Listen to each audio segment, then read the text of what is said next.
When I think about all the money I wasted on shit I didn't need, just trying to feed my ego, it makes me honestly pretty upset. The other day I was thinking a lot about this. I posted that video about basically how I invest, and I think about all the money I have wasted and all of the opportunity I have lost because I spent money basically on things and shit that just doesn't matter, doesn't move the needle. Today, guys, I'm gonna go over some things that, in my opinion, you should never waste money on if you truly wanna be financially free. So the inspiration for today's video is actually a conversation that I was having with one of my best friends, Antonio Centeno.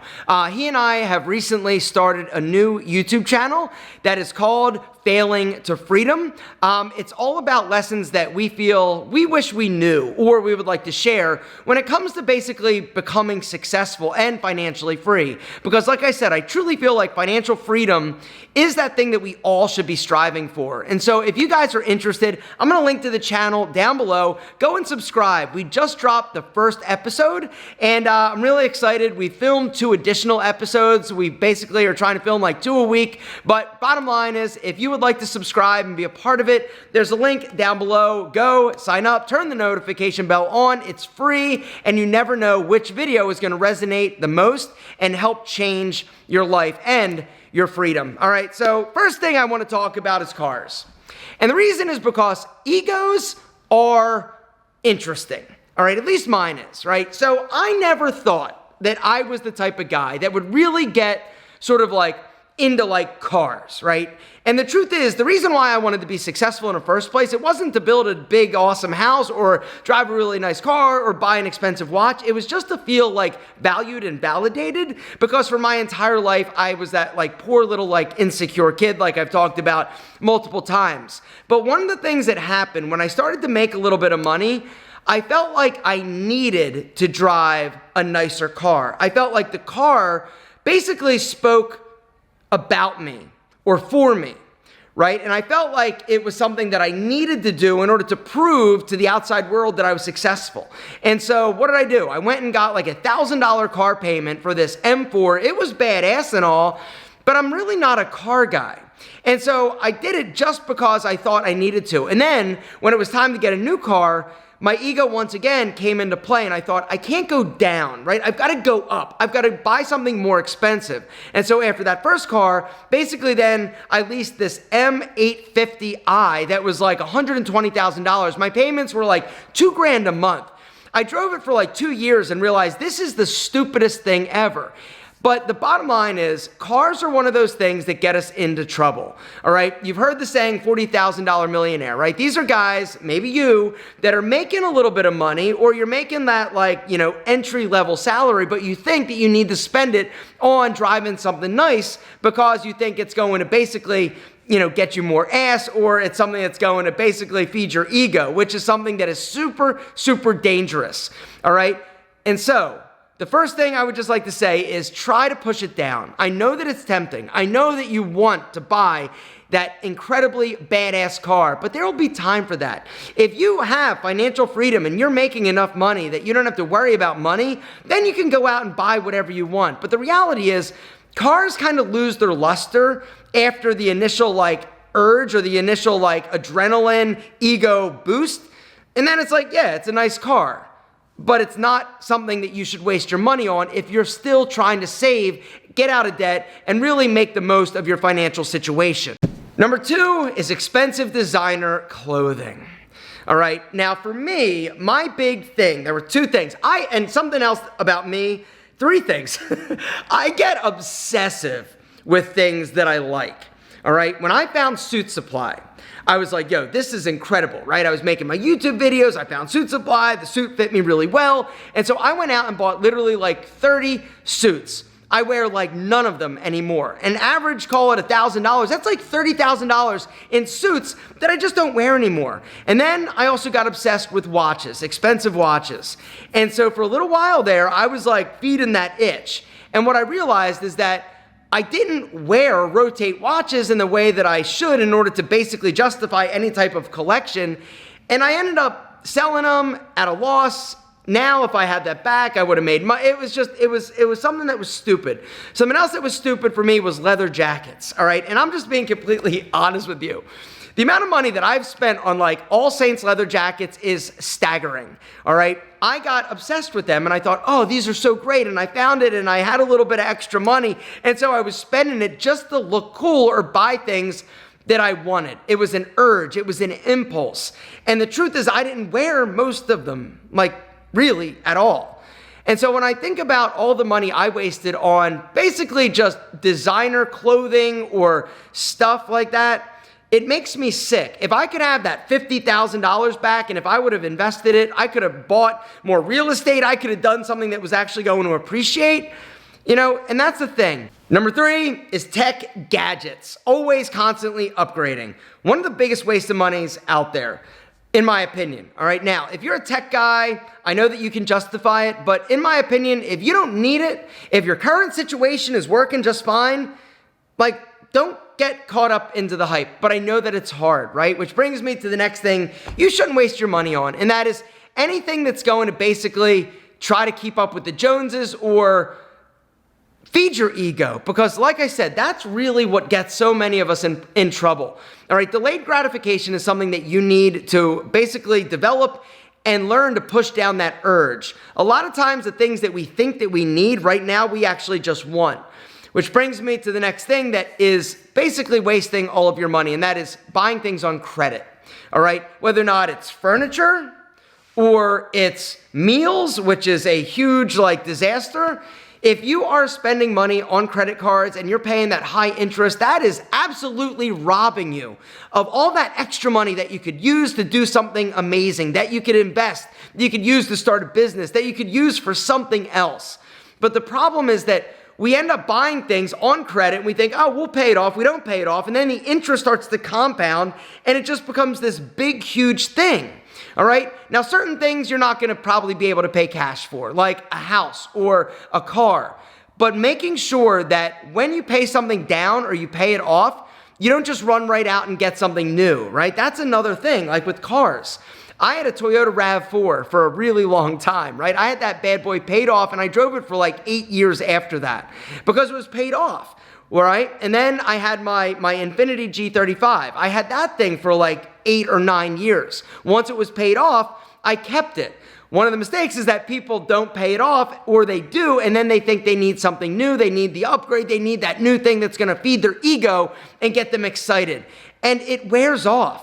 All right? And that's the thing that you just need to understand. If you have the ability to push down that urge, it's going to benefit you in a lot of ways. All right? The next thing is where you live. All right? If you are renting a house or an apartment, you do not need the nicest place. You do not need maybe a 3-bedroom. All right, the 2 areas that we spend the most money on is where we live and what we drive. Those 2 things are the things that we can most easily adjust or modify in order to basically save money or make sure that we're making good financial decisions.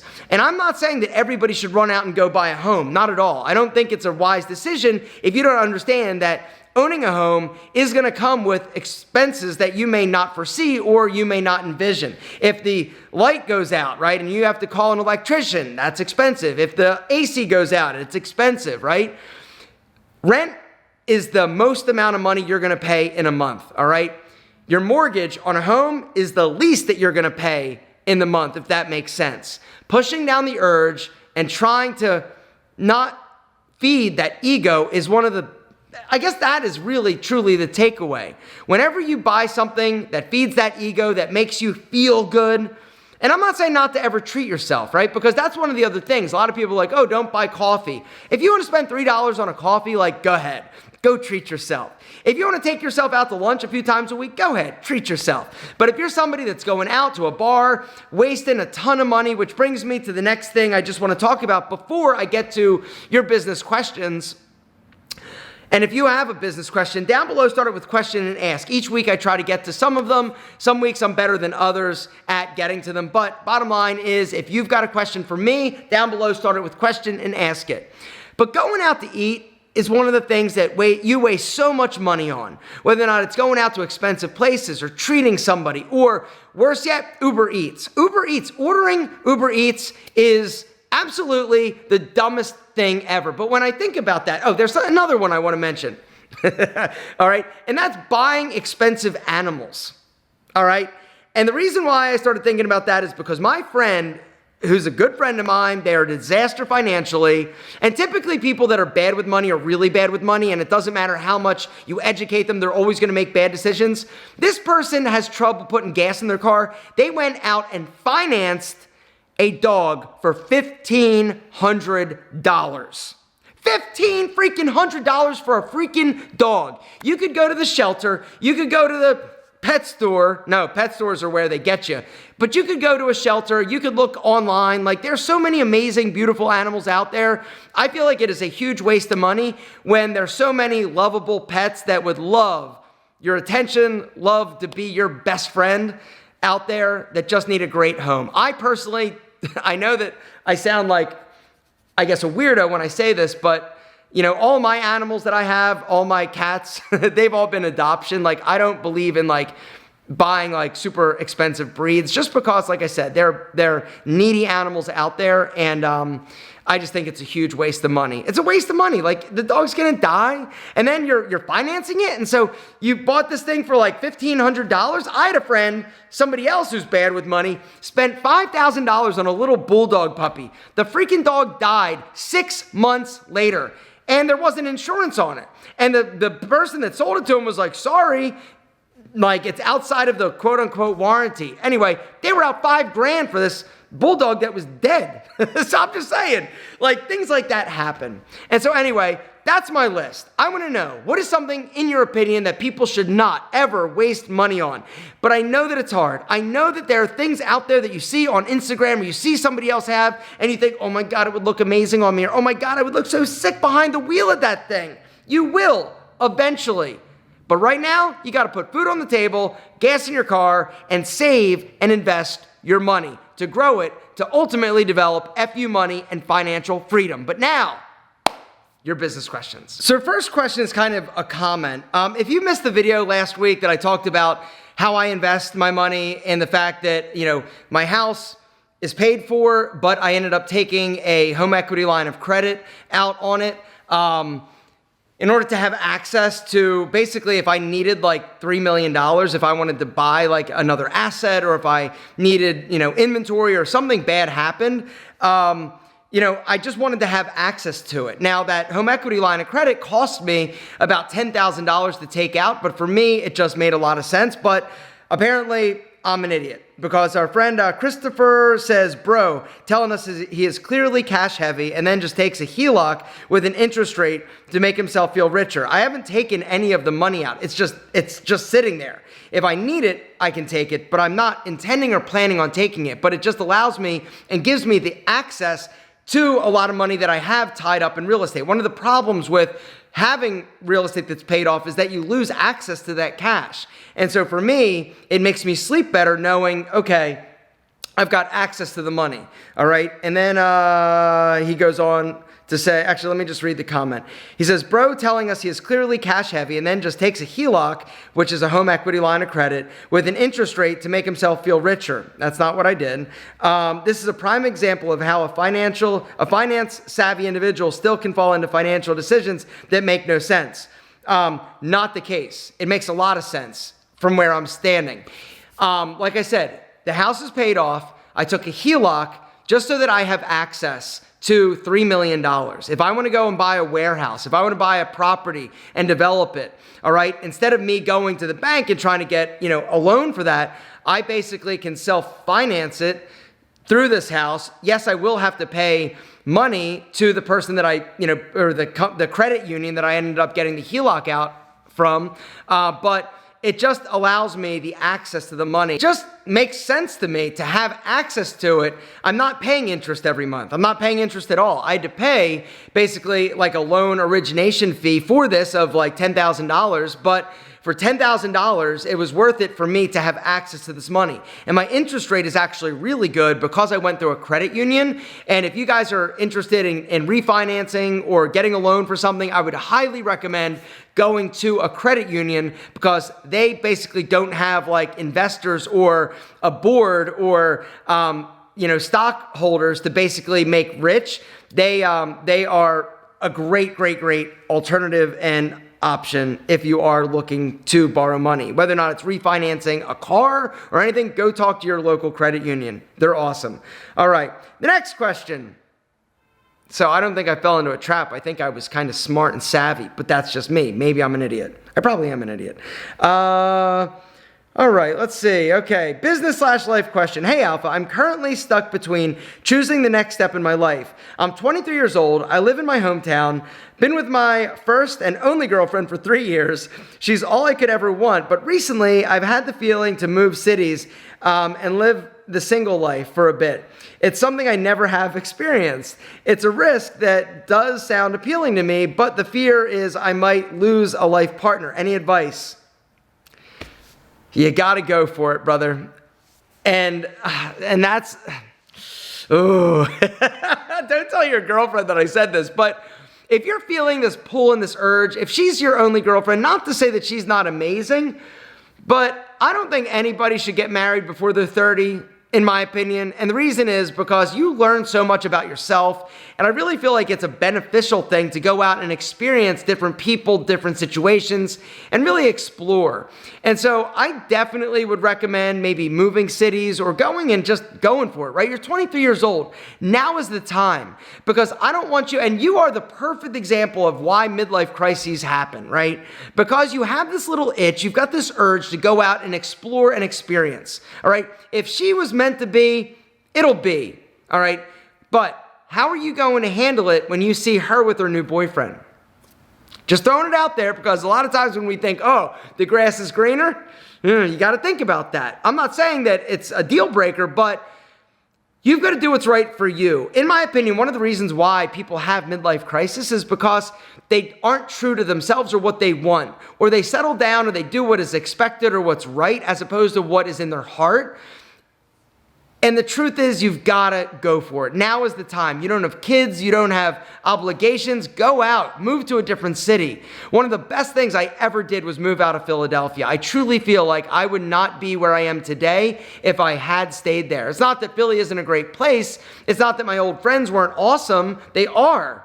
But for me, a lot of the growth that has happened is because I was willing to go and take a chance, take a risk, and go out on my own. And so in my opinion, I'm saying you should probably consider it and take your shot, my friend, because I don't want you 20 years down the road leaving your girlfriend, cheating on her, or leaving your family, banging your secretary, Sheila, buying a sports car that you shouldn't afford, and leaving everybody, and everybody being like, oh my God, I can't believe it. I didn't see it coming. I'm going to stand up and be like, I saw it coming.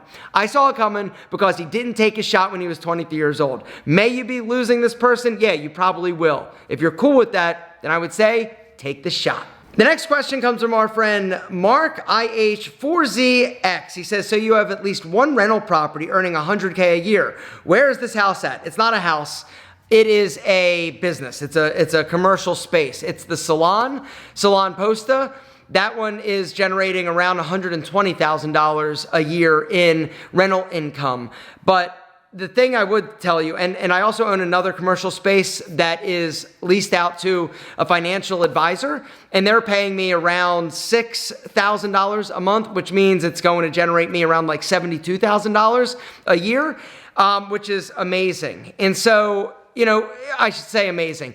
Whenever you get into commercial, you can typically charge a little bit more than like residential. And so I would definitely consider looking into commercial spaces as opposed to residential. But when you're first getting started, I think residential is a little bit easier. But personally, I have had residential like lots and residential homes that I've leased. That was my first rental unit, was a little house. I bought it in foreclosure. I fixed it up, and I rented it out to a family that trashed it. I will never do that again. But a lot of people do make, money, or can buy them, rent them, build equity in them. So I know that there is a play there. But for me, I am much more comfortable with commercial units than residential. Residential is a little bit tricky. I would, however, consider doing multifamily. I've looked into that a bit. But the whole game that they're teaching you online, like the guys like Ken Mala and all these guys that are like, oh, use the bank's money.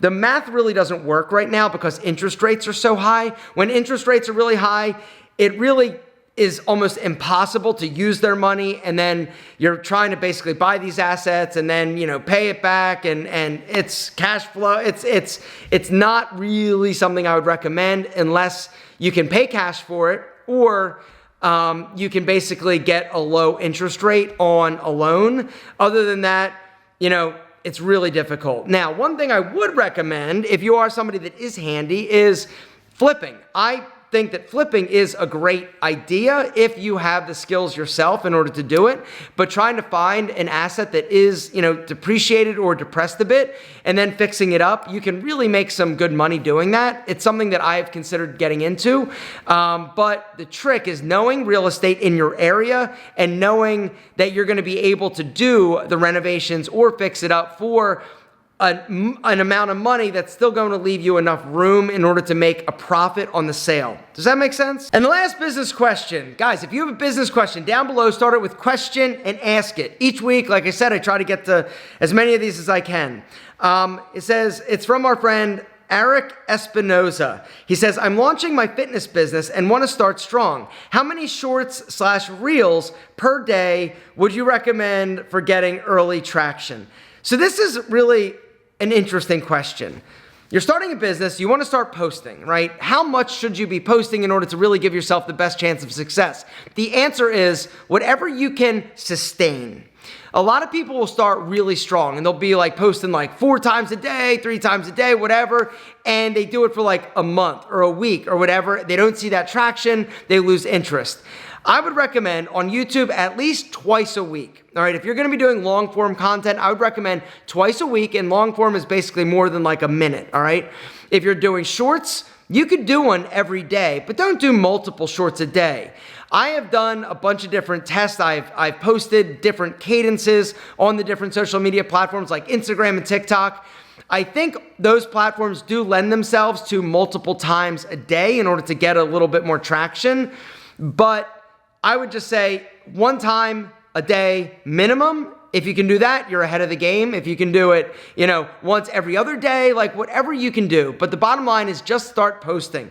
Don't get caught up in the, you know, the strategy of, oh, I've got to post this many and at this time. Just start posting content that people want to engage with, all right? And don't get discouraged. If you don't get a big hit right away, just keep doing it. Keep going.